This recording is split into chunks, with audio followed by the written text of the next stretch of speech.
মাধ্যমিকের শিক্ষার্থীদের জন্য নতুন আপডেট চলে এসেছে।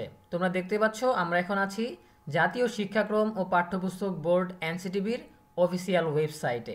এখানে তোমরা তিনটা বিশেষ আপডেট স্ক্রল করে যেতে দেখছো। এখান থেকে তোমরা যদি প্রথম নোটিশটা লক্ষ্য করো, এখান দিয়ে আসবে 2025 শিক্ষাবর্ষের ষষ্ঠ থেকে অষ্টম শ্রেণীর বিষয় কাঠামো, মূল্যায়ন নির্দেশনা, নম্বর বিভাজন এবং 2027 সালের এসএসসি ও সমমান পরীক্ষার পাঠ্যসূচি। সো এখানে যদি আমরা ক্লিক করি তাহলে এই আপডেটের বিষয়ে বিস্তারিত একটা পেজ ওপেন হবে।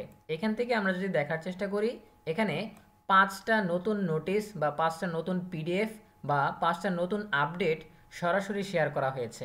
এখানে আমরা যদি তারিখটা দেখার চেষ্টা করি তাহলে বুঝতে পারবে সর্বশেষ হালনাগাদ 5 ফেব্রুয়ারি 2025, অর্থাৎ কিছুক্ষণ আগেই এই আপডেটটা এসেছে। এখানে কি কি থাকছে? এসএসসি ও সমমান পরীক্ষার পাঠ্যসূচি, অর্থাৎ 2027 সাল থেকে এসএসসি পরীক্ষা হবে যেই পাঠ্যসূচি বা যেই সিলেবাস অনুসারে সেটার পিডিএফ এখানে রয়েছে। এরপর বিষয় কাঠামো, নম্বর ও সময় বন্টন এবং মূল্যায়ন পদ্ধতি নবম ও দশম শ্রেণীর জন্য।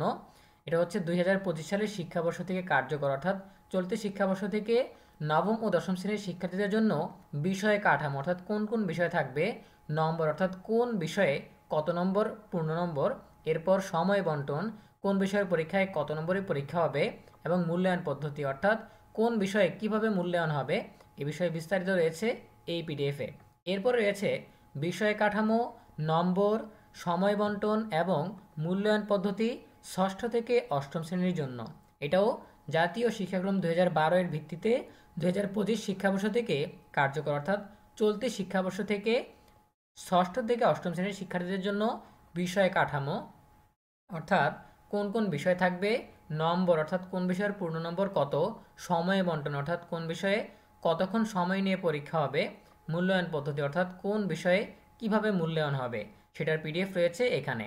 এরপর ষষ্ঠ থেকে অষ্টম শ্রেণীর জন্য বিষয়ভিত্তিক প্রশ্নের ধরন, মূল্যায়ন নির্দেশনা ও নম্বর বিভাজন, অর্থাৎ ষষ্ঠ থেকে অষ্টম শ্রেণীর জন্য চলতি শিক্ষাবর্ষ থেকে কার্যকর তোমাদের বিষয়ভিত্তিক প্রশ্নের ধরন, অর্থাৎ কোন বিষয়ের প্রশ্ন কীরকম হবে, এরপর মূল্যায়ন নির্দেশনা কোন বিষয়টা কিভাবে মূল্যায়ন করা হবে, নম্বর বিভাজন অর্থাৎ কোন বিষয়ের মান বন্টন কীরকম, ঠিক আছে।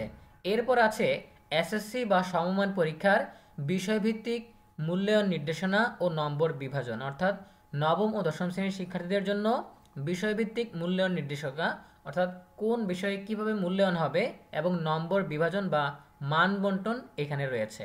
সো এই সবগুলো আপডেট একসাথে দেওয়া হয়েছে। আমরা প্রত্যেকটা বিষয় নিয়ে আলাদা আলাদা ভিডিওতে খুব শীঘ্রই আলোচনা করতে পারবো এই বিষয়গুলো নিয়ে। সো সাথেই থাকো, দেখা হচ্ছে খুব শীঘ্রই এসব আপডেটের বিস্তারিত তথ্য নিয়ে। ভালো থাকো সবাই, ধন্যবাদ সবাইকে।